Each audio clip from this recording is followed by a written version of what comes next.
అంటే కంప్యూటర్ సైన్సే తీసుకోవాలి, అది ఒకటే బ్రాంచ్ ఉందని నేను అనట్లేదు. ఇప్పటికీ మీ శాలరీ ఆల్మోస్ట్ 5 times పెరిగింది కంప్యూటర్ సైన్స్ తీసుకోవడం వల్లే అడ్వాంటేజ్ ఎక్కువ, కోడింగ్కి రావాలి అనుకుంటే. బేసికలీ ప్యాకేజ్ మనీ అనేది ఒక బై ప్రోడక్ట్లా మనకు వచ్చేస్తుంది. వెరాజ్ స్టార్టప్స్లో మీకు ఆ అడ్వాంటేజ్ ఉండదు. ఇన్వెస్టర్స్ అనే పర్సన్స్ ఉంటారు, వాళ్ళు డబ్బులు ఇస్తూ ఉంటారు, వాళ్ళ డబ్బుల మీద మనం బతుకుతున్నట్టు. డే ఉండదు, నైట్ ఉండదు, వీకెండ్ ఉండదు, మనం 24/7 వర్క్ చేయాల్సిన కన్సెప్షన్తో ఉంటారు. Work life balance will have an impact depending on your startups, depending on their stage and different things. So ఈ ఎంఎన్సీ అండ్ స్టార్టప్స్లో మనకి ప్యాకేజెస్ ఎలా ఉంటాయి, పర్క్స్ ఎలా ఉంటాయి, దేంట్లో బెటర్ ఉంటాయి?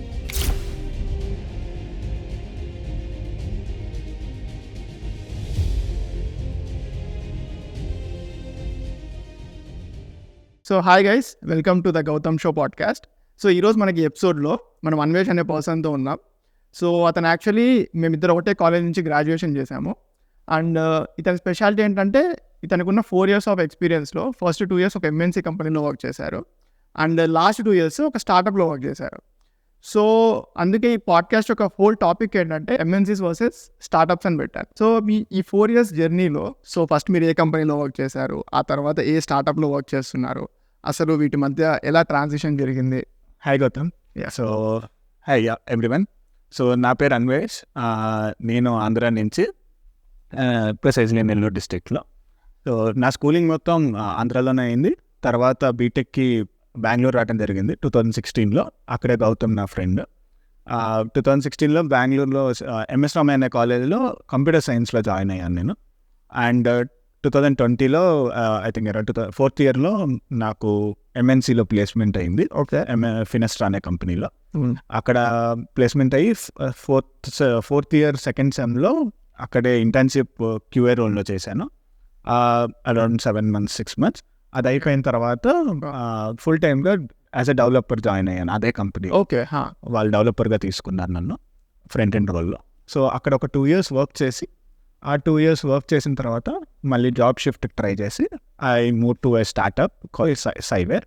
ఓకే, అక్కడ ఇప్పుడు కరెంట్లీ 2 years ఆఫ్ ఎక్స్పీరియన్స్ ఉంది. So totally around 4 years. Okay, nice.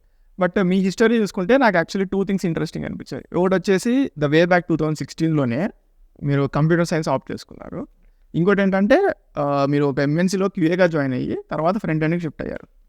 So first CS గురించి మాట్లాడుకుందాం. సో ఈ కంప్యూటర్ సైన్స్ తీసుకోవాలి, మనం ఈ పాత్రలో వెళ్ళాలని రీసెంట్గా అవేర్నెస్ వచ్చింది. ఐ థింక్ 2020 నుంచి 2024 ఈ టైం వరకు students they are more aware. Okay, మనం కంప్యూటర్ సైన్సే తీసుకుందాం, బికాస్ బయట కూడా మార్కెట్లో తీసుకుంటే 90% of the open jobs IT జాబ్సే ఉన్నాయి.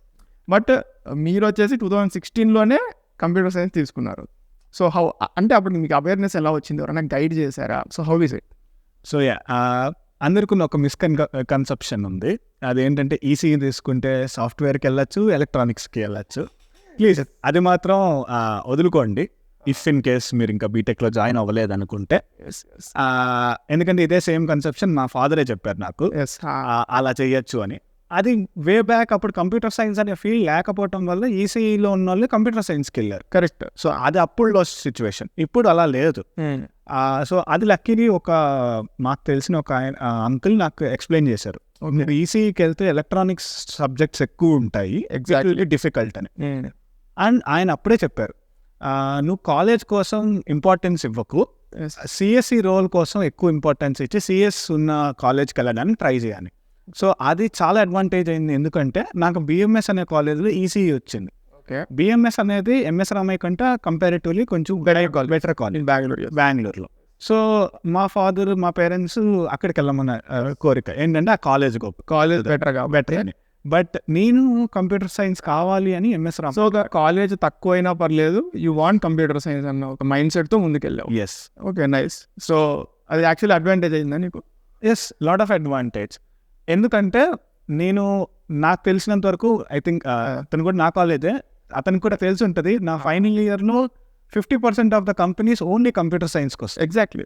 నువ్వు నో మ్యాటర్ ఎంత బ్యాడ్గా పర్ఫామ్ చేసినా you will slowly learn and later you will crack some of the other job. So basically మీరు చెప్పేది ఏంటంటే if a student is really interested in computer science, అదే పాత్రలో వెళ్దాం అనుకుంటే ఇలా ఎక్స్పెరిమెంట్ చేసే బదులు ఈసీఈ తీసుకొని నేను కోడింగ్ చేస్తా, మెకానికల్ తీసుకొని కోడింగ్ చేస్తా అనే వాళ్ళు బెటర్ టేక్ కంప్యూటర్ సైన్స్. కొంచెం ఒక కాలేజ్ అటు ఇటు అయినా పర్లేదు, but go with computer science stream అంటారు. ఎస్, అంటే కంప్యూటర్ సైన్సే తీసుకోవాలి, అది ఒకటే బ్రాంచ్ ఉందని నేను అనట్లేదు. బట్ మీరు ఎక్స్పెరిమెంటల్గా అందరూ చెప్పినట్టు ఈసీ తీసుకుంటే 2 వస్తాయి, సిఎస్ తీసుకుంటే ఈసీ తీసుకుంటే 2 వెళ్ళచ్చు, అలాంటి పర్స్పెక్టివ్స్ మాత్రం వద్దు. కంప్యూటర్ సైన్స్ తీసుకోవడం వల్లే అడ్వాంటేజ్ ఎక్కువ కోడింగ్కి రావాలి అనుకుంటే మీరు. Exactly. Okay, thank you. So ఇంకో నెక్స్ట్ ఇంట్రెస్టింగ్ థింగ్స్ మీరు చెప్పింది ఏంటంటే ఫస్ట్ క్యూఏగా జాయిన్ అయ్యి క్యూఏ నుంచి డెవలపర్ అయినారు. సో ఇది ఇప్పుడు చాలామంది చూసుకుంటే ఇట్స్ అ రేర్ థింగ్. చాలామంది అలా వారు క్యూఏలో స్టార్ట్ అయ్యారంటే వాళ్ళకి ఎక్కువ స్కోప్ రాదు డెవలపర్కి చేంజ్ అవ్వడానికి. బట్ మీ లైఫ్లో మీ ఎక్స్పీరియన్స్లో అది జరిగింది. సో మీరు ఏమైనా స్టెప్స్ తీసుకున్నారా అది అలా జరగడానికి, లేకుంటే లక్కీలే అది అలా వచ్చేసింది? బోత్ లక్ ఫ్యాక్టర్ కూడా ఉందనేది నేను ఒప్పుకోవాలి. ఓకే. ఇంకోటి నా కమ్యూనికేషన్, లేకపోతే నా అప్పుడు క్యూఏలో చేసిన వర్క్ అనుకోవచ్చు. సో ఫస్ట్ ఏమైందంటే క్యూఏలో జాయిన్ అయ్యాను, అప్పుడే తెలుసు అంటే కొంచెం డెవలప్మెంట్కి వెళ్ళాలనే ఇంట్రెస్ట్ ఎక్కువ నాకు అప్పుడే. సో ఆ క్యూఏలో వేసినప్పుడు కొంచెం డిసప్పాయింట్ అయ్యి నా హైయర్ అథారిటీస్ దగ్గరికి వెళ్ళి నేను ఒక 1-on-1 సెట్ చేసుకొని అడిగాను, ఓకే ఏం క్రైటీరియా మీద నన్ను క్యూఏలోకి తీసుకున్నారు, డెవలప్మెంట్ ఛాన్స్ ఉందా లేదా అన్నట్టుగా అడిగాను. కరెక్ట్. నా ఒపీనియన్ నేను ఎక్స్ప్రెస్ చేశాను, కమ్యూనికేట్ చేశాను. సో అది చేసిన తర్వాత అది హయ్యర్ అథారిటీస్కి వెళ్ళి వాళ్ళు నువ్వు ఫస్ట్ క్యూఏగా ఇంటర్న్షిప్ కంప్లీట్ చేయి, ఓకే అది అయ్యాక మేము మాట్లాడతాం మీతో అన్నారు. ఓకే. లక్కీలీ నా క్యూఏలో నా పర్ఫార్మెన్స్ దాంట్లో క్యూఏ అంటే ఓన్లీ మాన్యువల్ టెస్టింగే కాదు, అక్కడ ఆటోమేషన్ టెస్టింగ్. సో ఆటోమేషన్లో నా కోడింగ్ స్కిల్స్ చూసి డెవలప్మెంట్కి సూట్ అవుతాను అక్కడ అండ్ ఆల్సో అక్కడ సిచ్యువేషన్లో వాళ్ళకి రిక్వైర్మెంట్ ఉండింది. సో అందుకని నాకు కొంచెం ఆ లక్ ఫ్యాక్టర్ కలిసి వచ్చింది. ప్లస్ మీరు ఇంటర్న్షిప్లో బాగా వర్క్ చేయడం వల్ల this is actually worth more as a developer than QA అనుకొని సో వాళ్ళు అలా కూడా జరిగింది. అన్వేష్. సో మీ స్టోరీలో నాకు ఇంకో పాయింట్ తెలిసింది ఏంటంటే, సో మీరు మీ కెరీర్ స్టార్ట్ చేసినప్పటి నుంచి ఇప్పటికీ మీ శాలరీ ఆల్మోస్ట్ 5 times పెరిగింది. సో స్టార్టింగ్లో ఒక ఎక్స్ అమౌంట్ ఆఫ్ శాలరీ వస్తే అది ఇప్పుడు 5x అయింది ఇన్ జస్ట్ 4 years. సో ఇలా అవ్వడానికి లైక్ మీరు ఏమైనా స్టెప్ తీసుకున్నారా, లేదంటే అలాగే ఒక న్యాచురల్ ట్రాన్సిషన్ లాగా జరిగిపోయిందా? మరి ఎక్కువ చెప్తున్నాడు, 5x కాదు, బట్ అరౌండ్ దట్, కొంచెం దగ్గరలో. సో ట్రాన్సిషన్ అంటే అదే అంత. So there are multiple steps that happen, చాలా ఉన్నాయి. లక్ ఫ్యాక్టర్ ఉంటుంది, నా communication, work, consistency also was a key. So ఎలా స్టార్టింగ్ నేను చేసిన కంపెనీలో 2 years వర్క్ చేశాను.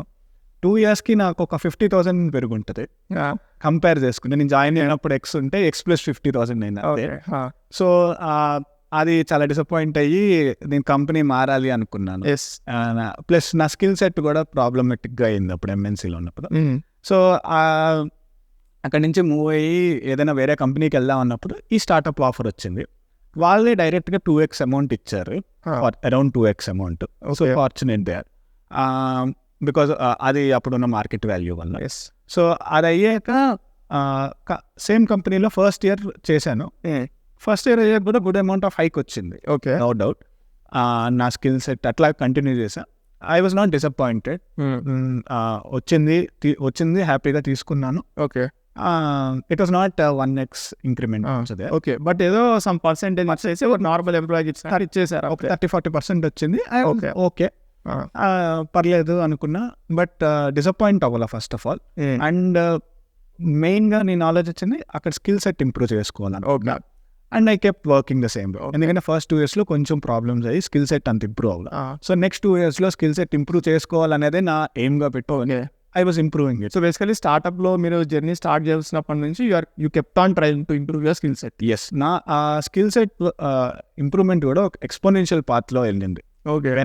ఎస్పెషల్లీ స్టార్టప్ చాలా ఎక్స్పోనెన్షియల్ అది. సో అది అయ్యింది. లక్కీలీ ఆ 1 year అయిపోయిన తర్వాత సెకండ్ ఇయర్ అప్పుడు నా వాల్యూని కంపెనీ బాగా గుర్తించింది. ఓకే. అండ్ లక్ ఫ్యాక్టర్స్ కూడా అయ్యాయి, కొన్ని కలిసి వచ్చాయి. ఓకే. అన్నీ కలిసి వచ్చి నా వాల్యూ ఫస్ట్తో కంపేర్ చేసుకుంటే ఒక 4-5 times పెరిగినట్టే.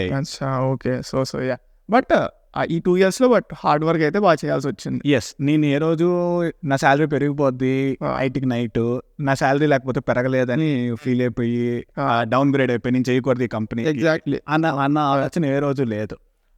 జస్ట్ నాకు దాంతో సంబంధం లేదు, నాకు వర్క్ వచ్చింది, నేను చేసుకుంటే నేను నా skill set improve. So basically so మనం శాలరీ కన్నా కూడా మోర్ ఇంపార్టెంట్గా మన స్కిల్స్ని ఇంప్రూవ్ చేసుకుందాము. Everyday we have to be better than yesterday అన్న మైండ్ సెట్తో ఉంటే బేసికలీ ప్యాకేజ్ మనీ అనేది ఒక బై ప్రోడక్ట్లా మనకు వచ్చేస్తుంది. రైట్. అంటే ఆబ్వియస్లీ ఫస్ట్ 4 yearsలో నీకు రెస్పాన్సిబిలిటీస్ తక్కువ ఉంటాయి. సో మనీ మీద నువ్వు ఎక్కువ ఇంపార్టెన్స్ ఇచ్చావంటే తర్వాత ఫ్యూచర్లో that will be a problem. Exactly. The best investment is to invest in yourself. Yes, completely. Okay. So మీరు 2 years ఎంఎన్సీలో వర్క్ చేశానన్నారు అండ్ దెన్ 2 years స్టార్టప్లో వర్క్ చేశారు. రైట్. సో ఈ ఎంఎన్సీ కల్చర్కి స్టార్టప్ కల్చర్కి అండ్ లైక్ వర్క్ లైఫ్ బ్యాలెన్స్కి కానీ ప్యాకేజెస్కి కానీ అనే డిఫరెన్స్ ఉంటుందా? మీరు ఏదైనా బాగా అబ్జర్వ్ చేశారా? రైట్. చాలా డిఫరెన్సెస్ ఉంటాయి ఎంఎన్సీస్కి స్టార్టప్స్కి. First and foremost process oriented MNCs. Okay. Startups are not process oriented. ఎంఎన్సీస్లో ఉన్న అడ్వాంటేజ్ ఏంటంటే క్యాష్ ఇన్ఫ్లో చాలా ఎక్కువ ఉంటుంది. అందువల్ల వాళ్ళు ఎంఎన్సీస్ అయి ఉంటారు, రెవెన్యూ వస్తూ ఉంటుంది కంప్లీట్గా. వెరాజ్ స్టార్టప్స్లో మీకు ఆ అడ్వాంటేజ్ ఉండదు. ఇన్వెస్టర్స్ అనే పర్సన్స్ ఉంటారు, వాళ్ళు డబ్బులు ఇస్తూ ఉంటారు, వాళ్ళ డబ్బుల మీద మనం బతుకుతున్నట్టు అవుతుంది. సో వాళ్ళు పక్కన మేమింగ్స్ ఎక్స్పెక్ట్ చేస్తారు. ఎగ్జాక్ట్లీ. ప్రొడక్టివిటీ ఎక్కువ ఉండాలి, ఎక్కువ వర్క్ కావాలి. ప్లస్ కస్టమర్స్ కూడా స్టార్టప్స్ అనే దగ్గరికి వచ్చేది ఏంటంటే నువ్వు ఫాస్ట్గా చేసిస్తావు అనేది. ఎగ్జాక్ట్లీ. స్టార్టప్స్కి ఎంఎన్సీస్కి ఒక వేరే బయట ఉన్న వాళ్ళు ప్రొడక్ట్ తీసుకునే వాళ్ళు డిఫరెన్స్ ఏం చూస్తారంటే స్టార్టప్ అనేది ఒక ప్రోడక్ట్నో లేక ఎన్హాన్స్మెంట్ని చాలా ఫాస్ట్గా పుష్ చేస్తుంది. ఎగ్జాక్ట్లీ. అదే చెప్పాను కదా, ఎంఎన్సీస్లో ప్రాసెస్ ఓరియంటెడ్, సో టైం పట్టుద్ది. సో ఎంఎన్సీస్లో లైక్ మోర్ స్ట్రక్చర్డ్ ఉంటుంది, బట్ స్టార్టప్స్ ఎట్లా అంటే లైక్ ఫాస్ట్ పేస్ అనమాట. So if I want this in next X days అంతే. X days కూడా ఉండదు. There are times 3 hours complete చేసి నేను పుష్ చేసి కూడా ఉన్నాయి. So it depends situation. Basically rapid work in startup. MNCs like more structure oriented, కొంచెం slow పేస్తో రన్ అవుతుంది. ఇక్కడ ఒక ఫన్నీ పాయింట్ యాడ్ చేద్దాం అనుకుంటున్నా. నేను చేసిన ఎంఎన్సీలో 2 years వర్క్ చేశా, నేను చేసిన ఒక్క కోడ్ కూడా ప్రొడక్షన్లోకి వెళ్ళి 2 years వర్క్ చేస్తే ఒక్కటి కూడా ప్రొడక్షన్లోకి వెళ్ళింది. నేనున్నప్పుడు అయితే ప్రొడక్షన్లోకి వెళ్ళలేదు. ఎందుకంటే దట్ వాజ్ అన్ ఎక్స్పెరిమెంటల్, అలా అయిపోయింది. ఓకే. ఆబ్వియస్లీ ఈ ఎంఎన్సీస్లో ఎక్కువ ఎక్స్పెరిమెంటల్ ప్రాజెక్ట్స్ కూడా ఎక్కువ జరుగుతుంటాయి కదా. సో ఎక్స్పెరిమెంట్ చేస్తారు, మీకు తెలుసుంటే గూగుల్లో కూడా చాలా చేసి పడేసి ఉంటాయి. ఎగ్జాక్ట్లీ. రైట్. సో అలాగే ఎంఎన్సీస్లో అది ఉంటుంది, బట్ స్టార్టప్స్లో అంత ఫ్లెక్సిబిలిటీ ఉండదు. ఆబ్వియస్లీ ఈ గూగుల్ కానీ యాపిల్ కానీ చూస్తే వాళ్ళు కొన్ని ప్రోడక్ట్స్ లేకుంటే కొన్ని సాఫ్ట్వేర్ రిలీజ్ చేస్తామని అనౌన్స్ చేస్తారు కొన్ని లాంచెస్లో, బట్ ఆఫ్టర్ 3-4 months చూసుకుంటే అసలు వాటి గురించి ఒక న్యూస్ ఉండదు, అవి ఎక్కడికి వెళ్ళాయో తెలియదు, అసలు వాటి గురించి కంప్లీట్లీ క్లోజ్ అయిపోయింది. ఎందుకంటే basically they thought okay will develop something, but ఏమవుతుందంటే సమ్ ప్రాబ్లమ్స్ వల్ల లేదంటే బడ్జెట్ ఇష్యూస్ వల్ల లేదు ఇది ఇప్పుడు ఈ టైంలో ఇది రిలీజ్ చేయడం కరెక్ట్ కాదు అని చెప్పేసి జస్ట్ ఆపేస్తారు. బట్ స్టార్టప్స్లో అలా అవ్వవు. సో అది వర్క్ వైజ్ అయితే మీకు అది main difference. Exactly. Okay. So మీరు స్టార్టప్స్ వర్సెస్ ఎంఎన్సీస్లో వర్క్ కల్చర్ ఎలా ఉంటుంది అని చెప్పారు, బట్ మన పర్సనల్ అప్ స్కిల్లింగ్, సో మన స్కిల్స్ వైజ్ మనం ఎక్కడ ఫాస్ట్గా గ్రో అవుతాము, మనకి ఎక్కడ ఎక్కువ స్కోప్ ఉంటుంది నేర్చుకోవడానికి? 2 different పార్ట్స్ నేను చెప్పాలనుకుంటే. ఫాస్ట్ పేస్డ్ కావాలి అనుకుంటే, లెర్నింగ్ ఫాస్ట్గా కావాలి, రిస్క్ తీసుకోవడానికి రెడీగా ఉన్నాను, చేయగలను అనుకుంటే startups are very good. Okay. వేరేజ్ ఎంఎన్సీస్లో ప్రాసెస్ ఓరియంటెడ్గా నీకు అంటే సాఫ్ట్వేర్ డెవలప్మెంట్ అంటే ఓన్లీ కోడింగ్ కాదు. Correct. There are more things like documentation, design reviews, other things. అలాంటివి స్టార్టప్స్లో కొంచెం తక్కువ. ఓకే. అలాంటి నాలెడ్జ్ ఉండదు, ఎందుకంటే నేను నా ఫ్రెండ్స్ దగ్గర చూస్తూ ఉంటాను, ప్రాసెస్లో డిజైన్ డాక్ రివ్యూస్ అని అవన్నీ చేస్తూ ఉంటారు. అవన్నీ నాకు రాదు ఇప్పుడు, ఫ్రాంక్లీ స్పీకింగ్. సో అవి కొన్ని టైప్ ఆఫ్ సాఫ్ట్వేర్ లైఫ్ సైకిల్లో ఉన్న కొన్ని పార్ట్స్ నాకు నేర్చుకోకపోవచ్చు. Exactly. But skill set improve అవుతూనే ఉంటుంది యాజ్ అ డెవలపర్, అది ఎప్పుడు ఉంటాను. ఓకే. సో బేసికలీ మీరు చెప్పేది ఏంటంటే ఎంఎన్సీస్లో మోస్ట్ స్ట్రక్చర్డ్ వర్క్ ఉంటుంది కాబట్టి ఆబ్వియస్లీ మన గ్రోత్ కూడా లైట్గా స్లోగానే ఉంటుంది, but there is some scope. But స్టార్టప్లో ఎలా ఉంటుందంటే మీకు అంత స్కోప్ ఉండదు, you have to work each and every day. వాడు మీ మీద ఇన్వెస్ట్ చేసిన ఎవ్రీ రూపీకి వాడు రిటర్న్లో వర్క్ ఎక్స్పెక్ట్ చేస్తాడు. సో దానికి తగ్గట్టు మనం నేర్చుకుంటూ ఉండాలి, మనం వద్దనుకున్నా కూడా అప్ స్కిల్ అవుతాం ఎవ్రీ డే. సో స్టార్టప్లో సర్వైవ్ అవుతున్నామంటే. సో అండ్ ఒక స్విమ్మింగ్ పూల్, నీకు ఈత రాకుండా ఒక స్విమ్మింగ్ పూల్ తోసేసినట్టే ఆల్మోస్ట్. నువ్వు ఈత నేర్చుకోలేకపోతే నేను చచ్చిపో. సో నేర్చుకొని దుంకేది కాదు, దుంకిన తర్వాత నేర్చుకోవాల్సింది there is no other option అన్నట్లా. సో ఆబ్వియస్లీ స్టార్ట్అప్స్లో అనేది ఫాస్ట్ పేస్డ్ వర్క్ ఉంటుంది. సో దానివల్ల వర్క్ లైఫ్ బ్యాలెన్స్ అఫెక్ట్ అయ్యే ఛాన్స్ ఉంటుందా?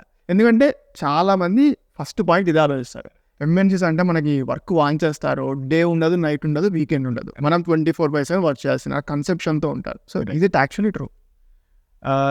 To an extent true. Company to company అవి కూడా మారుతాయి. స్టార్టప్స్లో కూడా నేను అన్నిటిని జనరలైజ్ చెప్పాలనుకోవట్లేదు. ఓకే. అండ్ వాళ్ళున్న రెవెన్యూకి, వాళ్ళున్న ఇన్వెస్ట్మెంట్స్కి, I mean multiple factors decide on that. Okay. నీ మేనేజ్మెంట్ మీద కూడా చాలా డిపెండ్ అవుతుంది అది. ఓకే. సో వర్క్ లైఫ్ బ్యాలెన్స్లో కొంచెం డిఫరెన్స్ ఉంటుంది ఎంఎన్సీకి, స్టార్టప్స్కి. But in first 5 years marriage అవ్వనప్పుడు, బ్యాచులర్గా ఉన్నప్పుడు too much of work life balance గురించి మాట్లాడటం అనేది I don't see it good point. Maybe after point family వచ్చిన తర్వాత ఐ అగ్రీ, టైం స్పెండ్ చేయాలి, అవన్నీ ఉంటాయి. బట్ స్టార్టింగ్లో నీ స్కిల్ సెట్ ఇంప్రూవ్మెంట్ అనేది చాలా ఇంపార్టెంట్. కరెక్ట్. అండ్ మరో నేను వర్క్ లైఫ్ బ్యాలెన్స్ ఉండద్దు అనట్లేదు, లేక మీరు ఎక్కడికి తిరగద్దు అనట్లేదు. ఐ అగ్రీ, మీరు కాలేజ్ నుంచి అవుట్ సైడ్కి వచ్చేగానే మీకు ఒక మనీ కనిపిస్తుంది, ఎంజాయ్ చేయాలనే ఎంతూసియాజం ఉంటుంది. But try balancing both of them. Work life balance will have an impact depending on your startups, depending on their stage and different things. But మీరు చూసుకోవాలి, ముందు జాయిన్ అయ్యే ముందే కొంచెం రీసెర్చ్ చేసి ఎంతవరకు అది ఎఫెక్ట్ అవుతుంది అనేది చూసుకొని దాన్ని బట్టి జాయిన్ అయితే. So basically like risk to reward. So startups తీసుకుంటే కొంచెం ఓకే, మన వర్క్ లైఫ్ బ్యాలెన్స్ అఫెక్ట్ అయ్యేకి రిస్క్ ఉంటుంది, బట్ ద అప్ సైడ్ ఏంటంటే మనం అలానే నేర్చుకుంటాం. సో మనకి ఫర్దర్ లైఫ్లో మన కెరీర్ అనేది కొంచెం స్మూత్ అవుతుంది, because we are technically strong. But ఈ ఎంఎన్సీస్కి వెళ్తే ఎలా ఉంటుందంటే స్టార్టింగ్లో కొంచెం కంఫర్ట్ జోన్లో ఉంటాము. సో మనము కాన్సన్ట్రేట్ చేయకుంటే స్పెసిఫికలీ నా స్కిల్స్ని ఇంప్రూవ్ చేసుకోవాలి అని విల్ బి లాగింగ్. ఖచ్చితంగా కంప్లీట్లీ కంఫర్ట్ జోన్ అనేది చాలా కరెక్ట్ పాయింట్. నేను మిస్ అయ్యాను. గౌతమ్ చెప్పినట్టు ఎంఎన్సీస్లో కంఫర్ట్ జోన్స్ ఎక్కువ వస్తాయి. నీకు స్టార్టప్స్లో అది ఉండదు. కంప్లీట్లీ దాట్ వస్తున్నారు అక్కడికి అంటే బ్రేక్ చేసేస్తారు. Exactly. So that is that. So Hanvesh, so MNC versus స్టార్టప్లో ఓకే వర్క్ గురించి తెలుసుకున్నాం. సో మనం పర్సనల్గా ఎలా అప్ స్కిల్ అవుతాము ఇన్ దీస్ 2 companies అని తెలుసుకున్నాం. బట్ ఫైనల్గా ప్రతి ఒక్కరికి కావాల్సిన ఇంట్రెస్టింగ్ పార్ట్, మనం ఏదైనా వర్క్ చేస్తున్నాం అంటే ఫైనల్గా అవుట్పుట్ ఎక్స్పెక్ట్ చేసేదే మనీ, ప్యాకేజ్ కానీ అలా. సో ఈ ఎంఎన్సీ అండ్ స్టార్టప్స్లో మనకి ప్యాకేజెస్ ఎలా ఉంటాయి, పర్క్స్ ఎలా ఉంటాయి, దేంట్లో బెటర్ ఉంటాయి? ఫస్ట్ పాయింట్ దీంట్లో చెప్పాల్సింది, ఇందాక నువ్వు ఒక పాయింట్ రేస్ చేసావు, రిస్క్ వర్సెస్ రివార్డ్. సో అది కంప్లీట్లీ ట్రూ ఇన్ స్టార్టప్స్. అది ఎందుకు ఇప్పుడు మళ్ళీ పాయింట్అవుట్ చేస్తున్నా, నువ్వు ఎంత రిస్క్ తీసుకొని ఎంత బాగా అప్స్కిల్ అయితే ఓకే అక్కడ రివార్డ్ డైరెక్ట్ కనిపిస్తుంది. కరెక్ట్. వాళ్ళు ఆటోమేటిక్గా పే ఇస్తారు. ఎస్. అదే కొంచెం అన్స్ట్రక్చర్డ్గా ఉన్నప్పుడు వాట్ హ్యాపెన్స్, వాళ్ళు పే మధ్యలో ఇవ్వడానికి ఆపర్చునిటీస్ ఉంటాయి. ఇయర్ ఎండ్కే లేకపోతే ఇయర్లీ సైకిల్ అనే కాకుండా. అదే ఎంఎన్సీస్లో నీకు ఆప్షన్ ఉండదు. వాళ్ళు ఇంత పర్సంటేజ్ అనుకుంటారు, అంతే ఇస్తారు. నువ్వు ఏమన్నా చెయ్యి, నువ్వు ఎంతైనా చెయ్యి, ఇదే మ్యాక్సిమం బ్యాండ్ విడ్త్ అంటారు. ఓకే. అండ్ మేబీ నీకు రోల్ షిఫ్ట్ అయినప్పుడు, మేబీ అప్పర్ రోల్స్కి వెళ్ళినప్పుడు నాకు ఎక్కువ చేంజ్ ఉండొచ్చు శాలరీస్లో. ఓకే. సో అది main one difference. But obviously ఎంఎన్సీస్లో 20,000-30,000 home setup, work from home setups, insurance అని. ఇన్సూరెన్స్ లక్కీలీ ఇప్పుడు స్టార్టప్స్లో కూడా వస్తున్నాయి కొన్ని. But work from home perks అని, అవుటింగ్స్ అని, యూనో ఈవెంట్స్ అని ఆఫీస్లో, యూనో వెల్బీయింగ్ మీద కొంచెం ఎక్కువ ఫోకస్ ఉంటుంది. ఓకే. కంపారిటివ్లీ తక్కువ స్టార్టప్స్లో. అది వన్ ఆఫ్ ద థింగ్. కానీ ఏదైనా చెప్పండి, అక్కడ ఆర్ఎస్ఎస్ అని అవన్నీ ఇస్తారు, ఇక్కడ అలాంటివే ఉండవు. మీకు ఎంత అమౌంట్ ఇచ్చినా కూడా అది కంప్లీట్ బేస్ డైరెక్ట్ మీ ప్యాకేజ్లో బ్యాక్ అమౌంట్ కింద ఇచ్చారు. సిటీసీ అంటే వాళ్ళు base along with maybe year end bonus, retention bonus, అంతే. ఇంకంతకు మించి ఇక్కడ మీకు ఇంకో ఆప్షన్స్ ఏం ఎక్కువ బెనిఫిట్స్ ఉండవు. బట్ ఆ ఇచ్చే బేస్ సాలరీని కాంపిటేటివ్గా ఇస్తారు కంపేర్ టు ఎంఎన్సీ. ఎస్, ఎంఎన్సీస్లో అన్ని కలుపుకొని ఎంత వస్తుందో ఆ రకంగానే అంతకా. సో 100. సో ఇప్పుడు ఎవరైనా స్టూడెంట్స్ కానీ ఒక 2-3 years ఎక్స్పీరియన్స్ ఉన్న వాళ్ళు నేను ఇప్పుడు స్టార్టప్కి వెళ్దాము, సో అక్కడ నా జర్నీని కంటిన్యూ చేద్దామంటే వాళ్ళకి మీరు ఇచ్చే లైక్ కీ టేక్అవే పాయింట్స్ ఏంటి? సో స్టార్టప్కి రావాలి అనుకో, ఎస్, స్టార్టప్కి రావాలి అండ్ నేను స్టార్టప్లో లాంగ్ టైం సర్వైవ్ అవ్వాలి అనుకుంటే. స్టార్టప్కి రావాలి అనుకుంటే కంప్లీట్లీ స్కిల్ సెట్టే. ఎప్పుడైనా ఏ కంపెనీలో రావాలన్నా కూడా స్కిల్ సెట్టే. On top of that communication skills. ఎందుకు నేను ఈ పాయింట్ని స్పెసిఫై చేస్తున్నానంటే వర్డ్ని, రీసెంట్లీ ఒక ఇన్సిడెంట్ తెలుసుకున్నా. నాకు రీసెంట్గా తెలిసిన ఒక పర్సన్ తో కన్వర్జేషన్ జరుగుతున్నప్పుడు, అతను ఒక లీడ్, క్యూఏ లీడ్. సో అతను ఒక ఆంధ్ర అతన్ని ఇంటర్వ్యూ చేశాడు. ఓకే, అతను ఆంధ్ర కాలేజ్లోనే చదువుతున్నాడు. సో 4th yearలో అతను ఇంటర్వ్యూ చేశారు. ఓకే, ఇంకో పర్సన్ని ఈ లీడ్ ఇంటర్వ్యూ చేసి ఇతనికి బాగా నచ్చాడు. Because technically he was very good. Okay, but unfortunately next రౌండ్స్కి వెళ్ళినప్పుడు అతన్ని రిజెక్ట్ చేశారు. ఓకే, హెచ్ఆర్ రౌండ్స్లో అండ్ డైరెక్టర్ రౌండ్స్లో రిజెక్ట్ చేశారు, మేనేజర్ రౌండ్స్లో. ఏంటంటే ఒక రీజన్ ఏంటంటే only communication skill. So technically strong ఉన్నాడు బట్ కమ్యూనికేషన్ చేశారు. ఎందుకంటే పై లెవెల్స్లోకి వెళ్ళినప్పుడు టెక్నికల్ స్కిల్స్ చూడరు, వాళ్ళు కమ్యూనికేషన్ స్కిల్స్ చూస్తారు. సో అది బాగాలేదని చెప్పి రిజెక్ట్ చేశారు. Okay, so that was very unfortunate. So ఇక్కడ ఒక పాయింట్ ఎక్కువ స్పెసిఫై, అదే అందుకే చెప్తున్నా. అతను ఆ లీడ్ అన్నాడు అతని స్కిల్ సెట్ చాలా బాగుందని. అతను లక్కీలీ ఫైట్ చేసి అతన్ని మళ్ళీ తెచ్చుకున్నాడు. That's a different story. అతని లక్ బాగుంది అక్కడ అలాంటి లీడ్ ఉండటం వల్ల తెచ్చుకోవద్దు. సో నేను ముందు కూడా సుధీర్ అండ్ అవినాష్తో పాడ్కాస్ట్ చేశాను కదా. సో ప్రతి ఒక్కరు మెన్షన్ చేస్తున్న పాయింట్ ఇదే, ఎస్పెషలీ ఎక్స్పీరియన్స్ ఉండి సాఫ్ట్వేర్లో ఎలా థింగ్స్ వర్క్ అవుతాయని చెప్పే వాళ్ళ పాయింట్ ఫస్ట్ థింగ్ ఒకటే, కమ్యూనికేషన్ నెట్వర్కింగ్ని చాలామంది ఇగ్నోర్ చేస్తారు.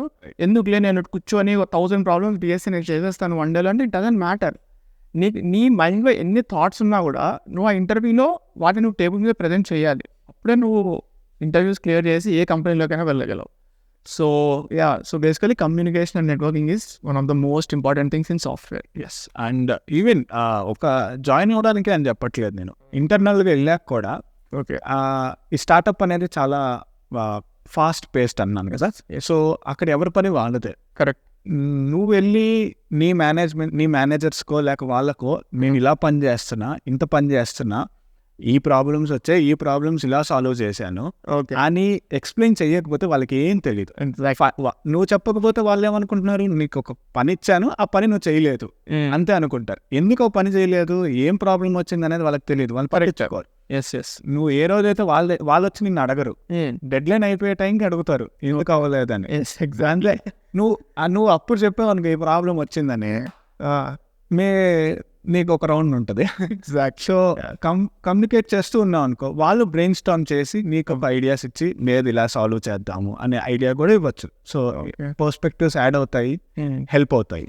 ఎగ్జాక్ట్లీ.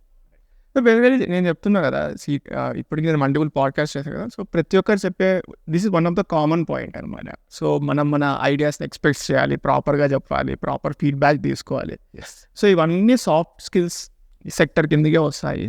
సో అన్నిటి సాఫ్ట్వేర్ డెవలప్మెంట్ మనం ఒక మంచి కంపెనీ స్టార్టప్ కానీ ఎంఎన్సీ కానీ వర్క్ చేయాలనుకుంటే ఇది చాలా ఇంపార్టెంట్ ఖచ్చితంగా. అండ్ ఈ పాడ్కాస్ట్లో ఫైనల్ క్వశ్చన్, సో ఈ పాడ్కాస్ట్ చూసేది లైక్ చాలామంది స్టూడెంట్స్ లేదంటే కొంచెం ఎక్స్పీరియన్స్ ఉండి జంప్ చేయాలి అనుకునేవాళ్ళు. And most of time jump చేసేటప్పుడు కానీ ఇండస్ట్రీలోకి ఎంటర్ అయ్యేప్పుడు ఏంటంటే కొంతమందికి మల్టిపుల్ ఆఫర్స్ వస్తాయి. ఒక 2-3 నార్మల్ ఎంఎన్సీస్ నుంచి వస్తాయి, లేదా 1 or 2 ఒక స్టార్టప్స్ నుంచి వస్తాయి. సో మీరు ఒక పర్సన్కి ఇలా డిసైడ్ చేసుకోవాలి, నేను ఎంఎన్సీ సైడ్ వెళ్ళాలా స్టార్టప్ సైడ్ వెళ్ళాలా అంటే మీరేం అడ్వైజ్ ఇస్తారు, ఏది చూస్ చేసుకుంటే బెస్ట్ అని చెప్తారు? సపోజ్ 2 ప్యాకేజెస్కి సేమ్ అమౌంట్ ఆఫ్ శాలరీ ఇస్తున్నారు. జనరలైజ్ చేసి చెప్పాలనుకోవట్లేదు నేను. ఓకే, రీసెర్చ్ చేయండి ఫస్ట్. 2 కంపెనీస్ ఏం చేస్తాయి, ఎలా చేస్తాయి. ఎందుకంటే కొన్ని ఎంఎన్సీస్లో కంఫర్ట్ జోన్స్ ఎక్కువ ఉంటాయి, కొన్ని ఎంఎన్సీస్లో కంఫర్ట్ జోన్స్ ఉండవు. అన్నీ అలాగే ఉంటాయి అని కొన్ని దాంట్లో వర్క్ చేయించవచ్చు. అండ్ ఆ ప్రొడక్ట్ మీద కూడా డిపెండ్ అవుతుంది, మీరు ఎలాంటి ప్రొడక్ట్ మీరు వర్క్ చేస్తున్నారు అనేది. కొన్ని మీరు ఎలాంటి స్కిల్స్ మీరు వర్క్, లైక్ ఫ్రంట్ ఎండ్లోనే మల్టిపుల్ ఉన్నాయి, యాంగులర్ ఉంది, PHP ఓల్డ్ ఉన్నాయి. అవును, ఓల్డ్ టెక్నాలజీస్ వాడే కొద్ది ప్రాబ్లం ఏంటంటే ఫ్యూచర్లో నీకు దాని మీద ఉండే తగ్గచ్చు. సో నేను జర్నలిస్ట్ చెప్పను. ప్లస్ ఇఫ్ కేస్ మీకు స్టార్టప్కి రావాలనుకుంటారు, అక్కడ నా స్కిల్ సెట్ పెంచుకుందాం అనుకుంటున్నారంటే కూడా రావచ్చు, గుడ్ థింగ్ అండి. అక్కడ కొంచెం రిస్క్ ఎక్కువ, మీరు ప్రూవ్ చేసుకోలేకపోతే అక్కడ మిమ్మల్ని PIP అని అట్లాంటి పర్ఫార్మెన్స్ ప్రోగ్రామ్ మీకు డైరెక్ట్ చేయట్లేదా బాయ్ అని అంతే. చెప్తారు. So 1 fine day okay work చేయట్లేదు బాయ్ అంతే. అంతే. సో అంతే బేసికలీ మీకు కొంచెం రిస్క్ తీసుకునే మైండ్ సెట్ ఉంది, నేను ఫాస్ట్గా గ్రో అయిపోదాము అని అనుకునే వాళ్ళకి స్టార్ట్అప్ ఎస్పెషల్లీ. నేను ఎవ్రీడే కష్టపడతాను, ఇట్ డజంట్ మ్యాటర్ నాకు మార్నింగ్ వచ్చిందా మిడ్ నైట్ 12కి వచ్చిందా కాల్ అని you shouldn't bother about it, just pick up the call, నీకు చెప్పిన వర్క్ చేయాలి. ఆ మైండ్ సెట్ ఉండేవాళ్ళు స్టార్ట్అప్లో ఉండాలి. Yes. లేదు నేను కొంచెం కంఫర్ట్ జోన్లో ఉంటాను, నేను నిదానంగా గ్రో అయినా పర్లేదు, నాకు స్టేబుల్ జాబ్ కావాలి, నాకు గ్రోత్ స్లో ఉన్నా పర్లేదు అనుకునే వాళ్ళు ఒక నార్మల్ ఎంఎన్సీస్కి. ఎస్ ఎంఎన్సీస్లో వెళ్తే ఆ అడ్వాంటేజ్ వస్తుంది, స్టార్ట్అప్లో ఈ advantage. Okay then think so నా దగ్గర ఉన్న క్వశ్చన్స్ అన్నీ అయిపోయాయి and very thanks for sharing all the insights. So actually ఈ ప్రాబ్లము చాలా మందికి ఉంటుంది. సో ఎంఎన్సీస్కి వెళ్ళాలా స్టార్ట్అప్స్కి వెళ్ళాలా, ఈ డౌట్స్ అనేవి చాలా మందికి ఉంటాయి. సో అట్లీస్ట్ మనం ఈ చూసే వాళ్ళకి కొన్ని డౌట్స్ అయినా క్లియర్ చేయగలిగాం. అండ్ సో మేబీ ఫ్యూచర్లో ఇంకో పాడ్కాస్ట్ అయితే ఖచ్చితంగా చేద్దాము వీలైతే. సో థ్యాంక్స్ అన్వేష్, మీ ఎక్స్పీరియన్స్ని అంతా షేర్ చేసుకున్నందుకు, మా డౌట్స్ క్లియర్ చేసినందుకు థ్యాంక్ యూ.